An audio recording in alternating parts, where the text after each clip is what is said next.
It's time for Lefties Losing It, and let's start at the very bottom, rock bottom, and let's work our way up. Let's delve deep into the gutter to find the sort of vile lefty that is beneath contempt, the sort of person who thinks it's fun to mock a grieving widow.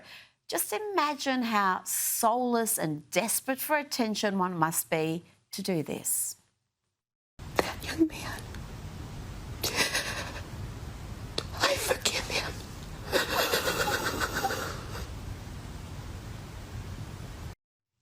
Yep, that was the miserable former Fairfax columnist Clementine Ford, and she not only mocked Erika Kirk but also shared these callous and frankly batshit crazy comments for young men mourning the loss of a great man.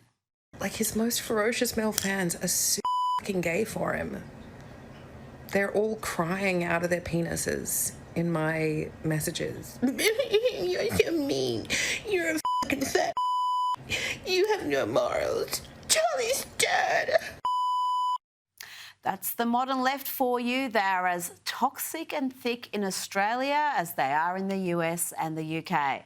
Now let's go to the US and hear from another scrote. This one sounds demonic. Hey MAGA, how bad does it hurt? The Jimmy Kimmel's back, but you guys can't get your person back. And guess who that is? That is Shelby Campbell, a Democrat candidate for Congress in Michigan. No, really, she is. Hi Michiganders, specifically Detroiters. Do you guys care that Charlie Kirk has passed away?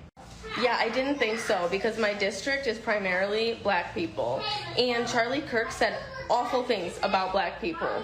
So no, I think my district will like me because I advocate for them as a white person. So Charlie Kirk did not say terrible things about black people, and she must have a very low opinion of black people if she thinks they support that sort of ugliness.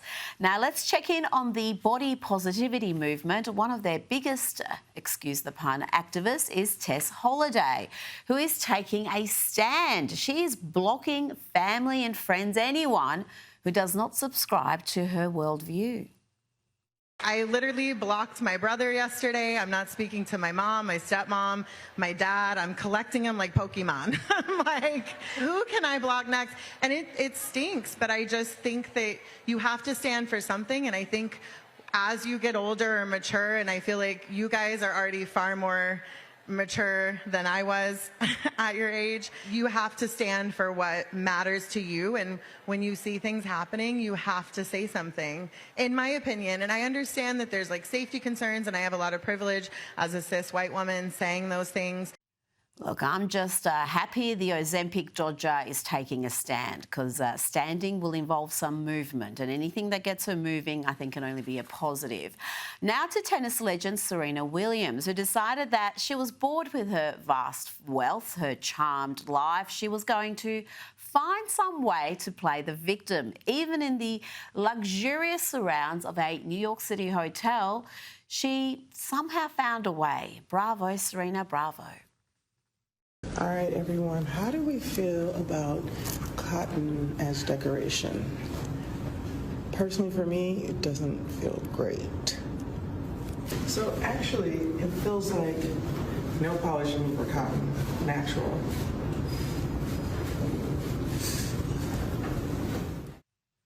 Imagine being so triggered by a cotton plant when you make millions every year from flogging Nike garments, you know, the ones made out of cotton. But we're supposed to be alarmed because at some point in history, slaves picked cotton, and Serena carries some sort of generational trauma, and the mere sight of cotton sees her posting stupid videos on the internet. If Serena is that bothered by slavery, perhaps she can check out the conditions at some of those Nike factories that keep getting such bad press.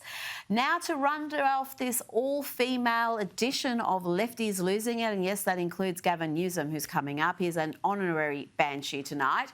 Let's hear from Kamala. Listen to this and ponder for a moment. What would have become of America? What would have become of the free world if she was president? Invariably, somebody would want me to take a picture or to hug their child. And someone in the back would hand that baby over through the crowd Up to you. of people who would Bless the hold and baby. carry but pass the baby See? and then pass the baby back. Pass the baby back. And I don't know, there was something about that when it would happen. What can you even say? It's terrifying, terrifying. But we must not dismiss Kamala as some sad joke, some word salad clown, because she's also dangerous. Listen to her here engage in some inflammatory rhetoric at the worst possible time. At a time such as this, it demands one thing for sure. We must fight fire with fire. Now let's hear another example of Democrats engaging in reckless rhetoric, particularly knowing how unstable and prone to violence their supporter base can be. Here is California Governor Gavin Newsom, the man who wants to fail his way up to the White House. Here he is with Stephen Colbert demonising ICE agents who are just doing their jobs. Masked men jumping out of unmarked cars, people disappearing, no due process, no oversight, zero accountability happening in the United States of America today. People ask, well, is authoritarianism, you're being hyperbolic? Bull, we're being hyperbolic. If you're a black and brown community, it's here in this country. You know, the man who imposed pointless mask mandates on Californians during COVID suddenly seems very triggered by masks being worn to protect the identity of ICE agents from the left's violent, radicalised activists. Gavin doesn't seem to get that. ICE, unmasked. What are you afraid of? What are you afraid of? A few days after those comments, an anti-ICE gunman, Joshua Jahn, launched a deadly attack on an ICE field office in Dallas.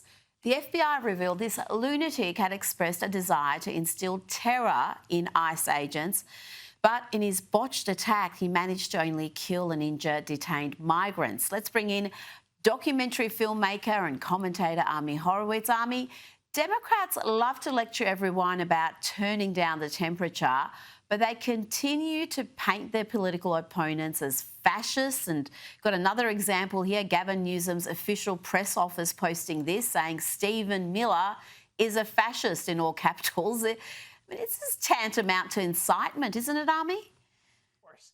Look, Chris Murphy, who is a professional idiot and is cosplaying as a congressperson, specifically said that that kind of language is not incitement because they're focusing on the definitional language of incitement is a legal definition, and they're trying to say it hasn't reached that legal definition which you can be jailed for. We're not talking about that. We're talking about what does one's rhetoric directly lead to. I don't know what you expect when you see all of this leftist violence this year, when you've spent the last year talking about Donald Trump, his policies, as a fascist, as a Nazi, as the man who will steal democracy from you. What do you expect people to do? And by the way, I want to make one other point. I've said this in the past, I'll say this again. All of this, by the way, is going to pale in comparison to what the future terrorism is going to be, which is eco-terrorism. We've seen shades of it before, and these permission structures are already in place to allow for it. It's going to blow all terrorism away, pun intended, when that becomes the mainstream focus of terrorism.